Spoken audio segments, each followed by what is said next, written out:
Alright, so in our next installment here, we are going to be working with what are called inverse trig functions.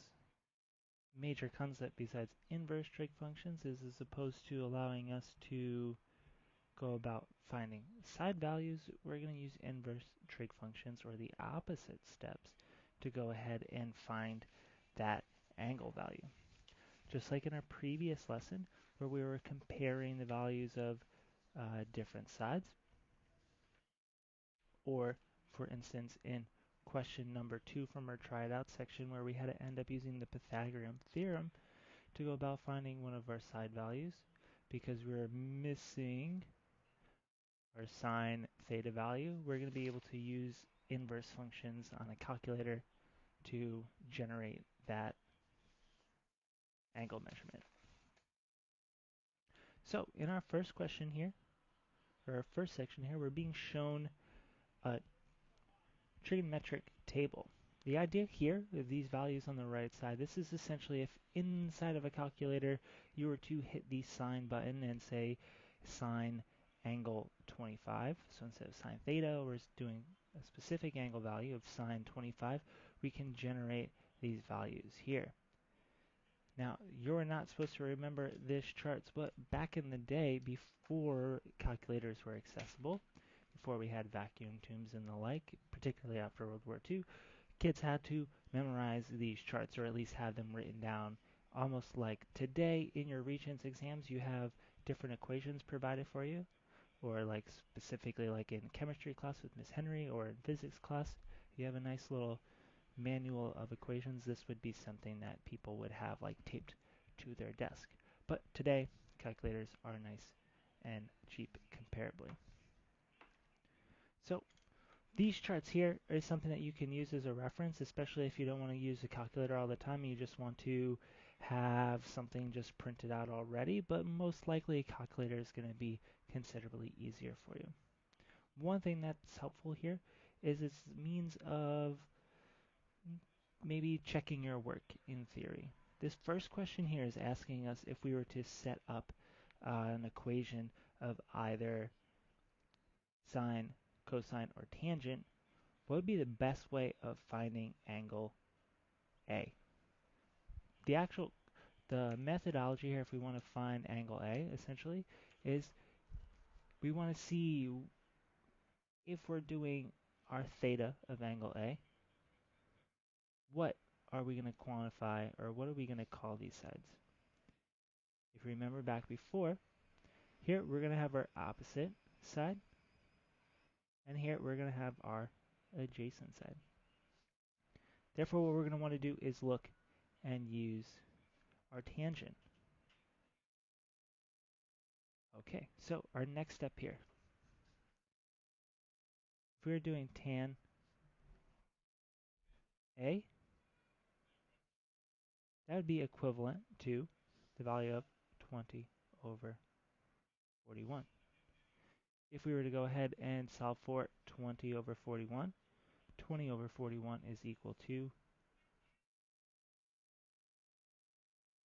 4.878.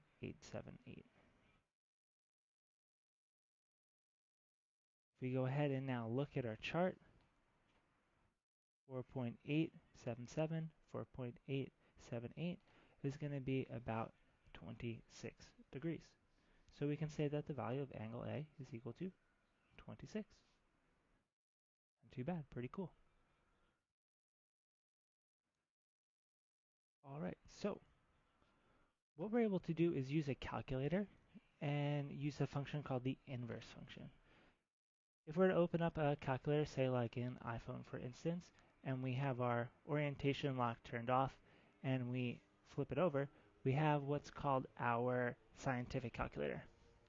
So if you have similar to one of those calculators from school, or if you have, say, if you go on into your web browser and go to Google and just type in calculator, you'll get a similar calculator that allows you a lot of these functions. Normally, what your calculator will have is sine, cosine, and tangent, the sine, cosine, tan, along the bottom left here in this particular example. We also have what's called the inverse function, and you can see on our paper here of sine -1, cosine -1, tangent -1. That's the inverse. We're doing the opposite.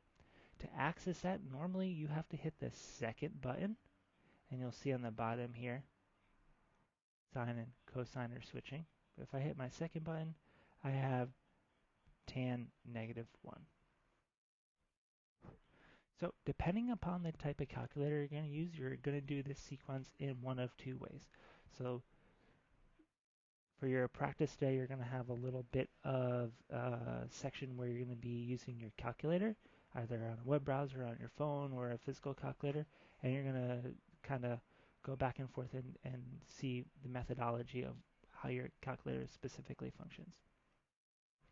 But for instance, if I'm going to use and answer this first question here, sine -1, on an iPhone or an iPad, I'm going to enter in the decimal value first. I'm going to enter in my 0.4384. So I'm going to do 0.4384, and I'm going to hit my second button, and then I'm going to hit sine, and I'm going to get my value of 26.001. If we now go ahead and look at our chart up here, and we go to sine, and we look for the value of something like 3.4384, closest value here is going to be 26. So using the calculator, we can kind of skip some steps, but you'll see if you have a chart already set up and you're just punching in values, you can also quickly just go through and do a little compare and contrast. All right, so if we look cos 0.82, we look in our chart here, cos 0.82, and if you notice the numbers going down lower and lower and lower are going to get us a decimal point higher and higher and higher. We're going to get a value of 34. And tan 0.6000, we go here, tan 0.6000 should be around 31 or 31 degrees. If I go into my calculator now and clear it, hit that clear button a few times, always a good idea. What you'll want to do first is enter in your tan value of, make sure decimal point, 6009. Can hit my second button and my tan -1, and I get that value of 31. And if we go in our chart, we'll get that 31 corresponding with 0.6009.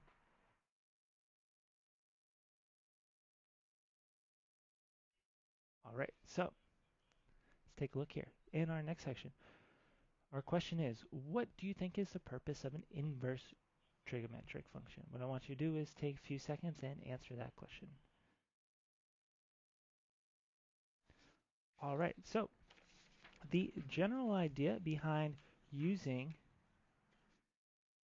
the inverse function is that it allows us to go from our equivalency statement of like our opposite and our adjacent, where we are able to find that decimal value and convert it into an angle. So in a simple manner, we can say our inverse trigonometric function allows us to find an angle.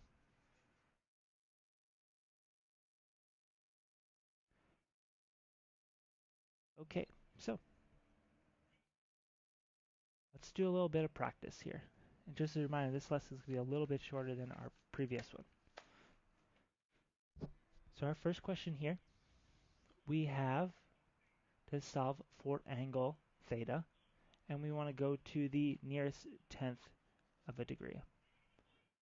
So one thing to take in consideration here is now that we're using decimal points, which are crazy long, we're entering in our final answers, we want to make sure that we're going to our 10th value, that first one after the decimal point.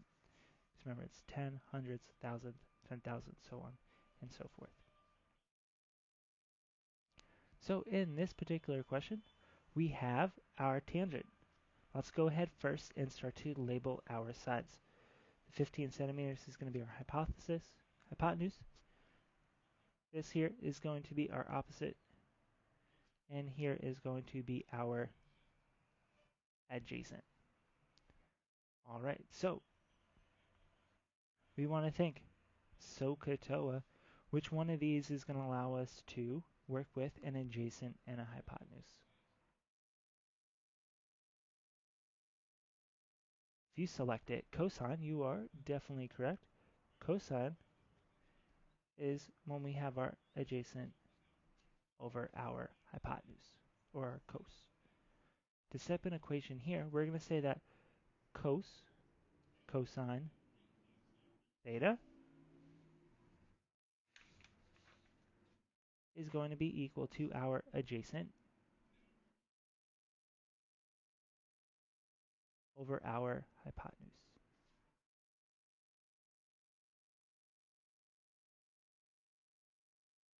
If we use our calculator and we do 12 divided by 15, we get a value of about 0.8. We look on our chart here, we don't necessarily have a 0.8, but what we can estimate, though, just to give you a little bit of help here, is as we go down through cosine, we can see these numbers getting a little bit smaller, a little bit smaller, a little bit smaller. 0.8 is going to be somewhere below, or well, technically above 35 degrees. If we enter in on our calculator, clear everything out, we do 0.8 second inverse of cosine, we get 36.86, which, as our question says, we need to round to the nearest tenth. We get a value of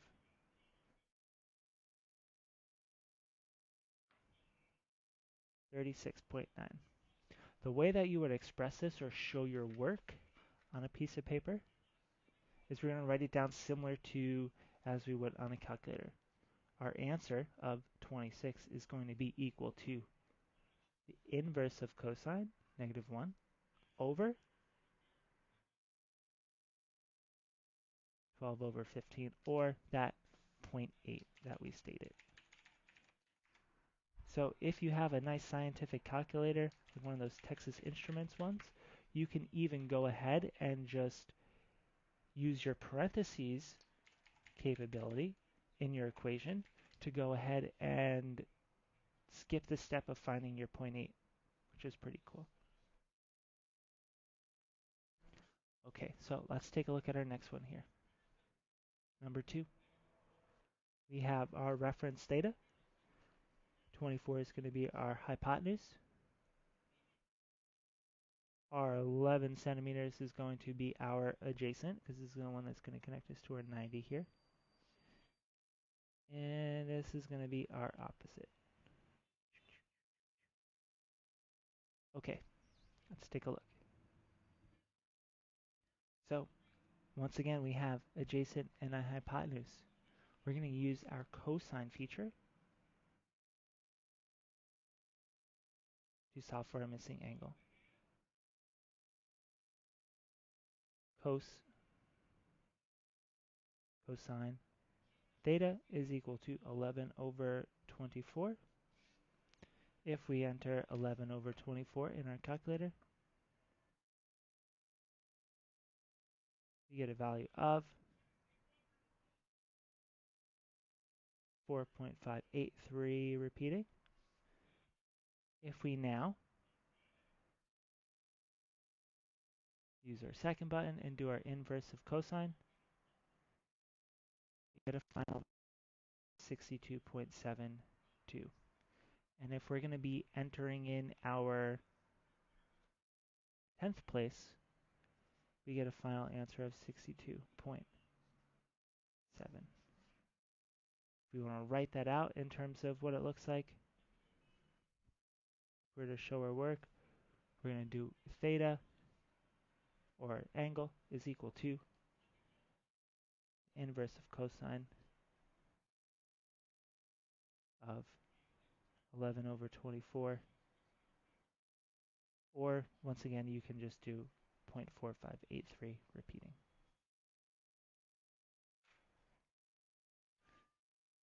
All right, so what I'd like for you to do, if you have your notes packet, go to your next page. If not, pause the video. I'd like for you to copy down this information right here.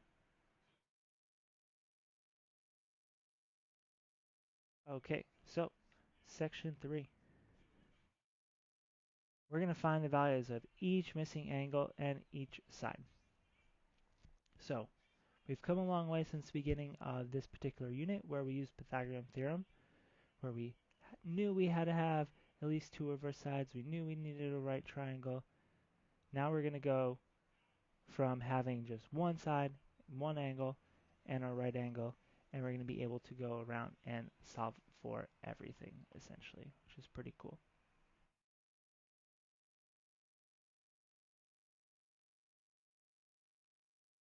Okay, so a few things to take in consideration here. For most part, we're going to use 36 as our reference. 36 is going to be our theta, in a sense.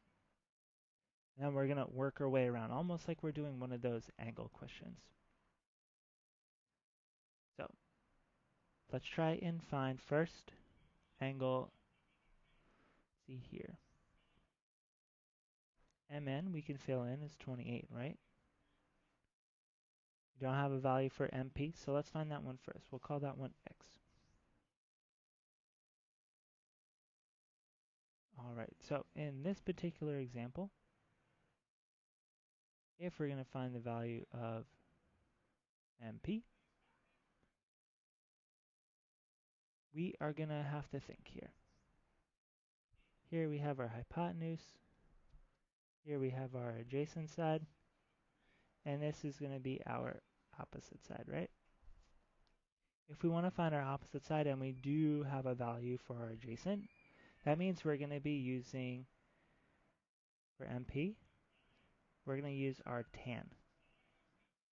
Reason why is because we have an adjacent and an opposite. So we think of SOHCAHTOA, T-O-A. We're going to do our opposite of X over our adjacent of 28.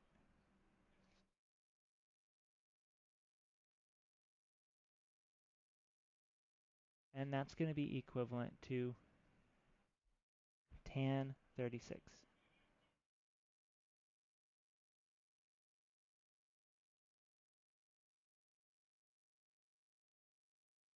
All right, so we know tan 36 is equal to X over 28. If we want to solve for X, we just cross multiply. So we know that 28 times, parentheses, tan 36 is equal to 1 over X, or just plain X. So depending on the type of calculator, you're going to do this with some variation.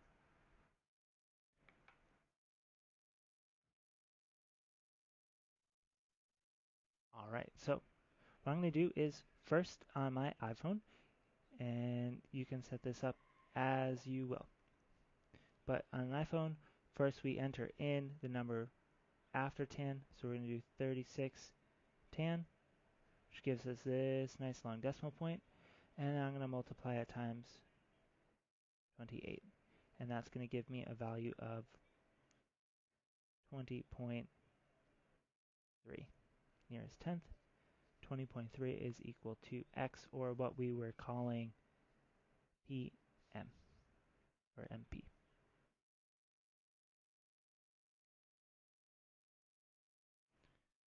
Alright, if I want to find Pn, now I'm going to look for my hypotenuse so that I know now I have adjacent and hypotenuse.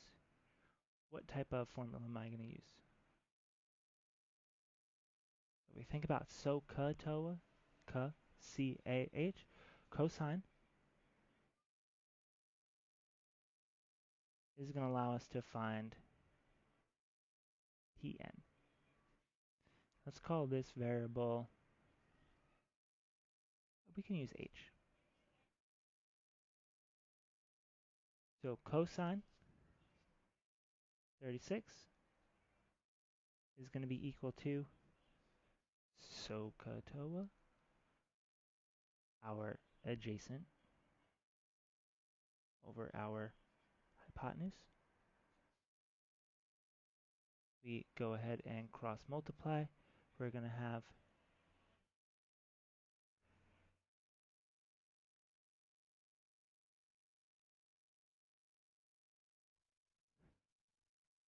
h times cos 36 equal to 28.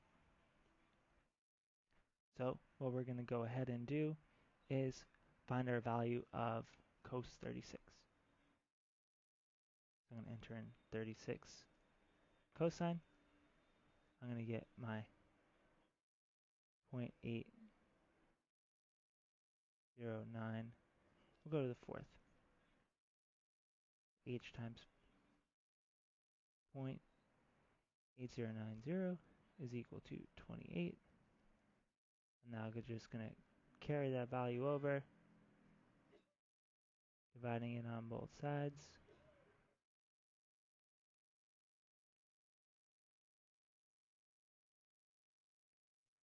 And we should get a value higher than 28 because it's going to be our hypotenuse. It's going to be the longest side. So let's see.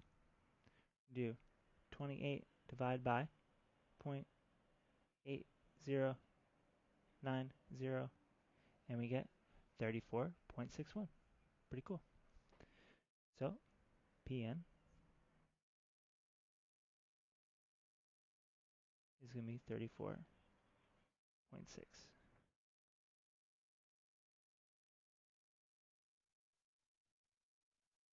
I'll say this is for Pn.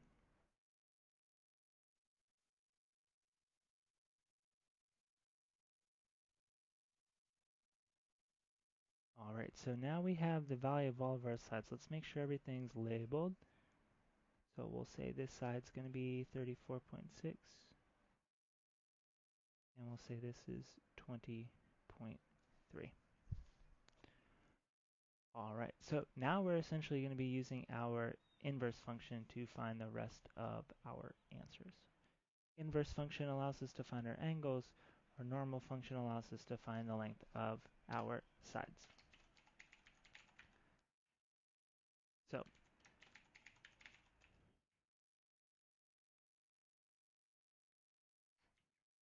if we're going to go ahead and find the value of angle M, we already know that's 90 degrees based upon our diagram. If we want to go ahead and find the value of angle N, we're already told that's 36.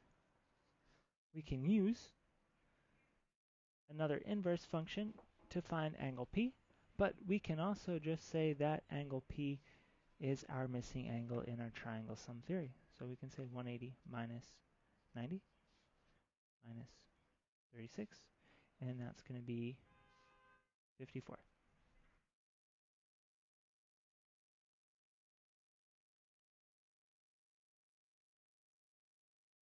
Cool. So not too bad. All right, so question number 2 we don't have to worry about for now. What I would like for you to do is to go into that list of questions you have for independent practice. I want you to complete that sheet just as a reminder. When you're getting to the section that's asking you about your calculator, using your calculator. Everyone's calculator is slightly different if you have to enter the number before tan or after tan. You can always reference material online, but just remember, use your chart. use your chart. Make sure that you're getting a similar answer. So if you're going to be working with numbers, say, if you want to just practice it out to see the sequence for your particular calculator, and remember, it's only before or after, so you only got to try it twice. Pick a number like 30. Type in 30 sine. See if that generates a number. It shouldn't. If you're using an iPhone, like if we hit 30 sine, it gives us our 0.5. But if we do it the opposite way, if we hit sine, see if I hit sine, nothing happens. Sine 30, it's just 30. So your calculator's either going to do something or not do something. Just make sure when you're playing around with everything that you clear out the sequence. So that's the AC button or the C button along the top. All right. As a reminder, if you have questions, we have office hours. We got them on Zoom. You can certainly come in, check, and chat with me. Ask me any questions. History, math related, whatever you want to talk about is more than fine. Just remember, when you finish all of your independent practice questions that you do have an exit ticket. Please make sure you follow the directions. That's going to be on a separate page for you to download in your Google Classroom file. All right. Have a nice day. Bye.